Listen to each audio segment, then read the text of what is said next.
Hello friends, स्वागत है आप सभी का एक और नए वीडियो में। आज का हमारा टॉपिक करंट अफेयर के महिला आरक्षण विधेयक बिल के बारे में होने वाला है। तो चलिए हम पहले महिला आरक्षण विधेयक बिल के बारे में समझते हैं।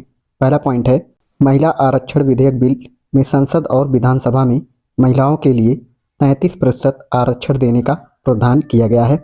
इस बिल के पास होने के बाद संसद और विधानसभा की महिलाओं के लिए 33% सीट आरक्षित हो जाएंगी। अगला पॉइंट देखते हैं, महिला आरक्षण 2023 विधेयक 128वां संविधान संशोधन विधेयक है। 128वां संविधान संशोधन महिला आरक्षण विधेयक बिल के रूप में जाना जाएगा। अगला पॉइंट देखते हैं, केंद्र सरकार द्वारा 18 से 22 सितंबर 2023 तक संसद में विशेष सत्र बुलाया गया, जिसमें नई संसद भवन में 19 सितंबर 2023 को कानून मंत्री अर्जुन राम मेघवाल द्वारा महिला आरक्षण विधेयक बिल को पेश किया गया। तो यहाँ से दो चीज़ें आप लोग याद रखेंगे। नई संसद में बनने वाला पहला विधेयक कानून 19 सितंबर को महिला आरक्षित विधेयक बिल है और इसको वर्तमान कानून मंत्री अर्जुन राम मेघवाल के द्वारा पेश किया गया है। अगला पॉइंट देखते हैं, 20 सितंबर 2023 को इस बिल को लोकसभा में पास किया गया, जिसमें कुल 454 वोट इसके पक्ष में पड़े और 2 वोट इसके विपक्ष में डाले गए थे। तो कुल मिलाकर 456 वोट पड़े थे, जिसमें 454 वोट विधेयक बिल के पक्ष में पड़े थे और 2 वोट विधेयक बिल के विपक्ष में पड़े थे। चलिए अगला पॉइंट देखते हैं, लोकसभा से पास होने के बाद महिला आरक्षण बिल को नारी शक्ति बंधन अधिनियम नाम दिया गया। तो यहाँ से आप लोग एक पॉइंट को याद रखेंगे कि महिला बिल आरक्षण को नारी शक्ति बंधन अधिनियम नाम दिया गया है। चलिए अब अगला पॉइंट देखते हैं, 21 सितंबर 2023 को नारी शक्ति बंधन विधेयक को राज्यसभा में पेश किया गया, जहाँ 215 सदस्य ने इसके पक्ष में वोट डाले और इसके विपक्ष में कोई भी वोट नहीं पड़ा। तो राज्यसभा में कुल 215 वोट पड़े और सारे वोट इसके पक्ष में पड़े। 21 सितंबर 2023 को इस विधेयक बिल को राज्यसभा में पास किया गया। तो अब यह बिल राज्यसभा और लोकसभा दोनों में पास हो चुका है। चलिए अगला पॉइंट देखते हैं, महिला आरक्षण बिल एवं संशोधन क्या है।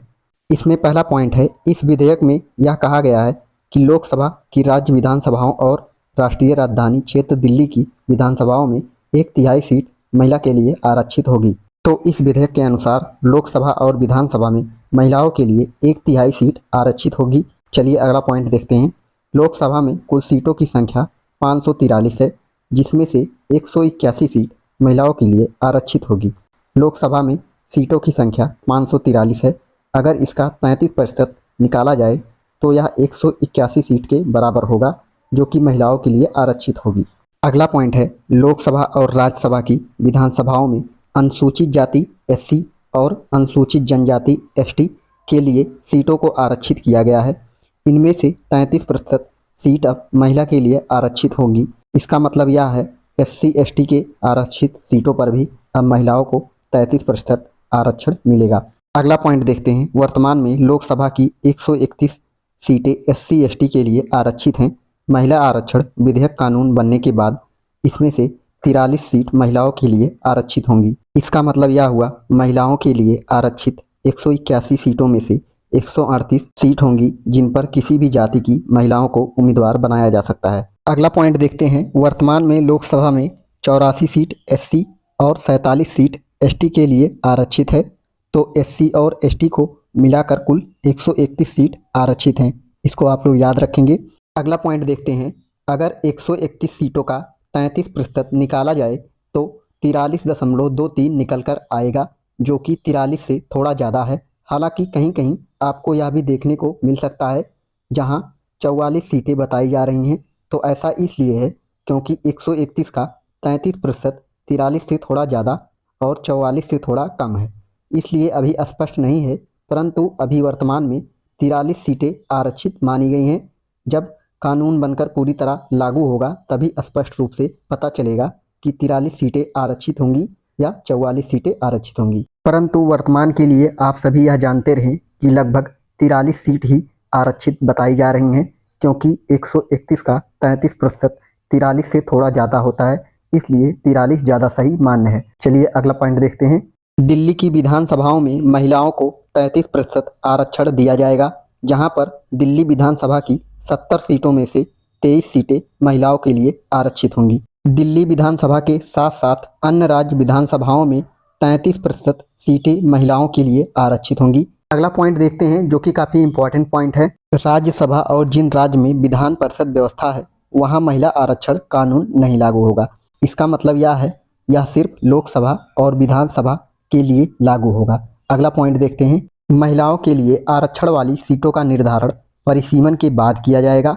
अगला पॉइंट है 2026 के बाद देश की लोकसभा की सीटों का परिसीमन होना है, इसके बाद ही यह महिला आरक्षण बिल लागू होगा। ऐसा मानना है कि 2029 के लोकसभा या उससे पहले की विधानसभा के चुनाव तक लागू हो सकता है। अगला पॉइंट देखते हैं, लोकसभा और विधानसभा में महिलाओं का आरक्षण 15 साल के लिए मान्य होगा। इसका मतलब यह है 15 साल बाद महिलाओं को आरक्षण देने के लिए इस बिल को फिर से लाना पड़ेगा। चलिए अगला पॉइंट देखते हैं, परिसीमन क्या होता है।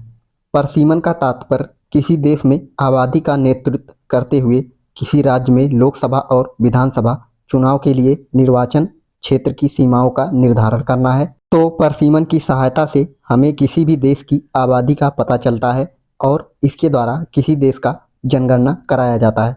चलिए दूसरा पॉइंट देखते हैं, परिसीमन आयोग भारत के राष्ट्रपति द्वारा नियुक्त किया जाता है और यह भारत के निर्वाचन आयोग की सहायता से काम करता है। चलिए हमारा अगला टॉपिक है, कब से लागू होगा महिला आरक्षण बिल। इसमें पहला पॉइंट है, महिला आरक्षण बिल लागू करने के लिए 2 प्रक्रिया से गुजरना पड़ेगा। पहला है जनगणना और दूसरा है परिसीमन।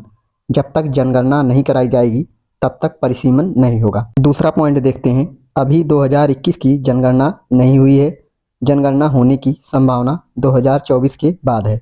इसका साफ अर्थ निकलता है कि 2024 में इस बिल को लागू नहीं किया जाएगा। संविधान के अनुसार परिसीमन की प्रक्रिया 2026 के बाद होगी, इसलिए 2026 से 2029 के बीच इस बिल को लागू किया जा सकता है। इसका मतलब साफ है, अगर यह बिल को पास किया जाता है तो महिला आरक्षण का लाभ 2029 के चुनाव में मिलेगा। 2024 में विधानसभा की होने वाले चुनाव में इस बिल को ना तो पास किया जाएगा और ना ही इस बिल से संबंधित किसी भी तरह का लाभ मिल पाएगा। तो इसी के साथ आज का हमारा टॉपिक कंप्लीट हुआ। अगर यह वीडियो आपको अच्छी लगी तो हमारे चैनल AVS एजुकेशन वर्ल्ड को सब्सक्राइब करें, वीडियो को लाइक और शेयर करें ताकि हम आप सबके लिए ऐसे ही मंथली करंट अफेयर के क्वेश्चन प्रोवाइड करते रहें। तो चलिए मिलते हैं कल और एक नए वीडियो के साथ। Thanks for watching this video.